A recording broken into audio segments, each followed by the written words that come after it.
غزوہ احد کی لڑائی میں جو کافر مارے گئے تھے ان کے عزیزوں میں انتقام کا جوش زور پر تھا۔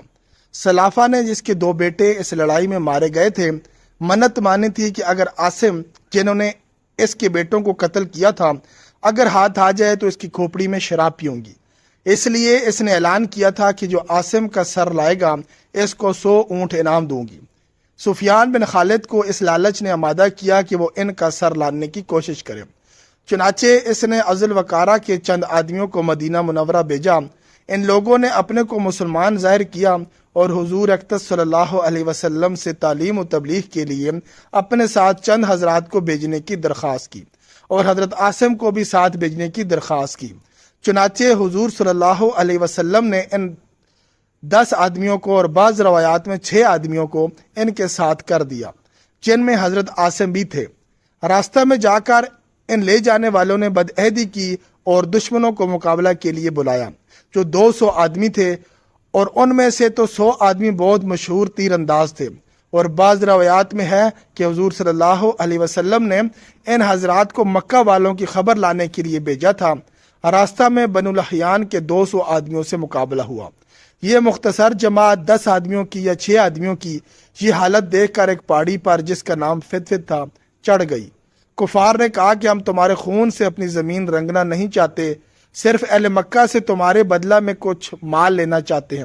تم ہمارے ساتھ آ جاؤ، ہم تم لوگوں کو قتل نہیں کریں گے۔ مگر انہوں نے کہا کہ ہم کافر کے عہد میں آنا نہیں چاہتے، اور ترکش سے تیر نکال کر مقابلہ کیا۔ جب تیر ختم ہو گئے تو نیزوں سے مقابلہ کیا۔ حضرت عاصم نے ساتھیوں سے جوش میں کہا کہ تم سے دھوکہ کیا گیا، مگر گھبرانے کی بات نہیں، شہادت کو غنیمت سمجھو، تمہارا محبوب تمہارے ساتھ ہے اور جنت کے حوریں تمہاری منتظر ہیں۔ یہ کہہ کر جوش سے مقابلہ کیا، اور جب نیزہ بھی ٹوٹ گیا تو تلوار سے مقابلہ کیا۔ دشمنوں کا مجمع کثیر تھا، آخر شہید ہو گئے اور دعا کی کہ یا اللہ اپنے رسول کو ہمارے قصہ کی خبر کر دے۔ چنانچہ یہ دعا قبول ہوئی، اور اسی وقت اس واقعہ کا علم حضور کو ہو گیا۔ اور چونکہ حضرت عاصم یہ بھی سن چکے تھے کہ صافہ نے میرے سر کی کھوپڑی میں شراب پینے کی منت مانی ہے، اس لیے مرتے وقت دعا کی کہ یا اللہ میرا سر تیرے راستہ میں کاٹا جا رہا ہے، تو ہی اس کا محافظ ہے۔ اور وہ دعا بھی قبول ہوئی، اور شہادت کے بعد جب کافروں نے سر کاٹنے کا ارادہ کیا تو اللہ تعالیٰ نے شہد کی مکھیوں کا اور بعض روایات میں بھیڑوں کا غول بھیج دیا، جنہوں نے ان کے بدن کو چاروں طرف سے گھیر لیا۔ کافروں کو خیال تھا کہ رات کے وقت جب یہ اڑ جائیں گی تو کاٹ لیں گے، مگر رات کو ایک بارش کی رو آئی اور ان کی ناش کو بہا کر لے گئی۔ اسی طرح 7 آدمی یا 3 آدمی شہید ہو گئے، غرض 3 باقی رہ گئے۔ حضرت خبیب اور زید بن دسنہ اور عبداللہ بن طارق، ان تینوں حضرات سے پھر انہوں نے عہد پیمان کیا کہ تم نیچے آ جاؤ، ہم تم سے بدعہدی نہ کریں گے۔ چنانچہ تینوں حضرات نیچے اتر آئے، اور نیچے اترنے پر کفار نے ان کی کسانوں کی تانت اتار کر ان کی مشقیں باندھی۔ حضرت عبداللہ بن طارق نے فرمایا کہ یہ پہلی بدعہدی ہے، میں تمہارے ساتھ ہرگز نہ جاؤں گا، ان شہید ہونے والوں کا اقتداء ہی مجھے پسند ہے۔ انہوں نے زبردستی ان کو کھینچنا چاہا، مگر یہ نہ ٹلے تو ان لوگوں نے ان کو بھی شہید کر دیا۔ صرف 2 حضرات ان کے ساتھ رہے، جن کو لے جا کر ان لوگوں نے مکہ والوں کے ہاتھ فروخت کر دیا۔ ایک حضرت زید بن دسنہ، جن کو صفوان بن امیہ نے 50 اونٹ کے بدلہ میں خریدا تاکہ اپنے باپ امیر کے بدلے میں قتل کرے۔ دوسرے حضرت خبیب، جن کو جبیر بن ابی احاب نے 100 اونٹ کے بدلہ میں خریدا تاکہ اپنے باپ کے بدلہ میں ان کو قتل کرے۔ بخاری شریف کی روایات ہے کہ حارث بن عامر کی اولاد نے خریدا کہ انہوں نے بدر میں حارث کو قتل کیا تھا۔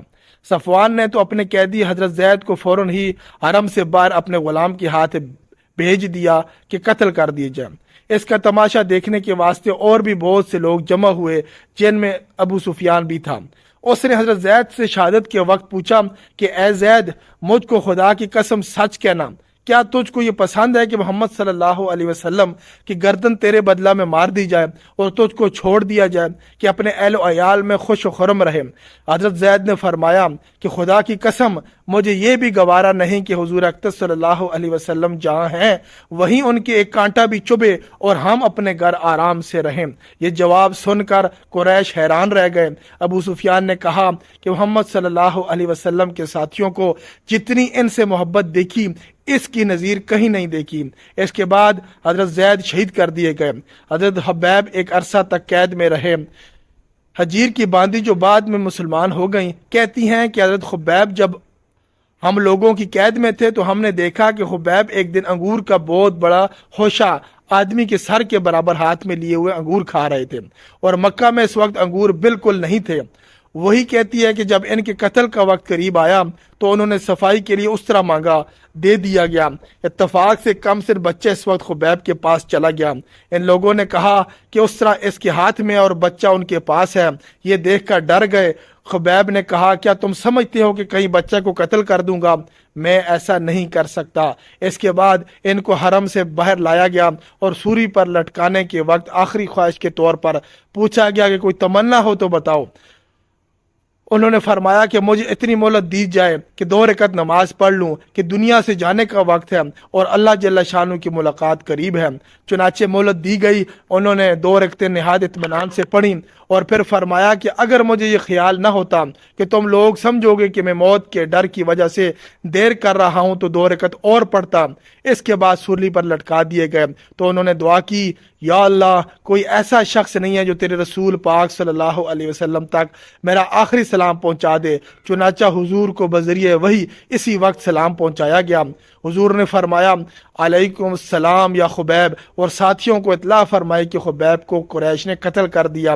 حضرت خبیب کو جب سولی پر چڑھایا گیا تو 40 کافروں نے نیزے لے کر چاروں طرف سے ان پر حملہ کیا اور بدن کو چھلنی کر دیا۔ اس وقت کسی نے پوچھا کہ تم یہ پسند کرتے ہو کہ تمہاری جگہ محمد صلی اللہ علیہ وسلم کو قتل کر دیں اور تم کو چھوڑ دیں؟ انہوں نے فرمایا واللہ عظیم، مجھے یہ نہیں پسند کہ میری جان کے فدیہ میں ایک کانٹا بھی حضور کے چبھے۔ ویسے تو ان قصوں کا ہر لفظ عبرت ہے، لیکن اس قصہ میں 2 چیزیں خاص طور سے قابل قدر ہیں۔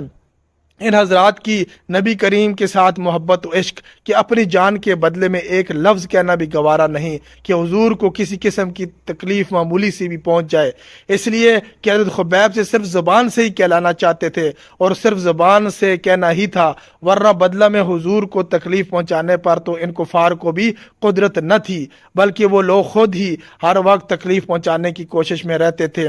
دوسری چیز نماز کی عظمت اور اس کا شغف کہ ایسے آخری وقت میں عام طور سے بیوی بچوں کو آدمی یاد کرتا ہے، صورت دیکھنا چاہتا ہے، پیام السلام کہتا ہے، مگر ان حضرات کو پیام السلام دینا ہے تو حضور صلی اللہ علیہ وسلم کو، اور آخری تمنا ہے تو 2 رکعت نماز کی۔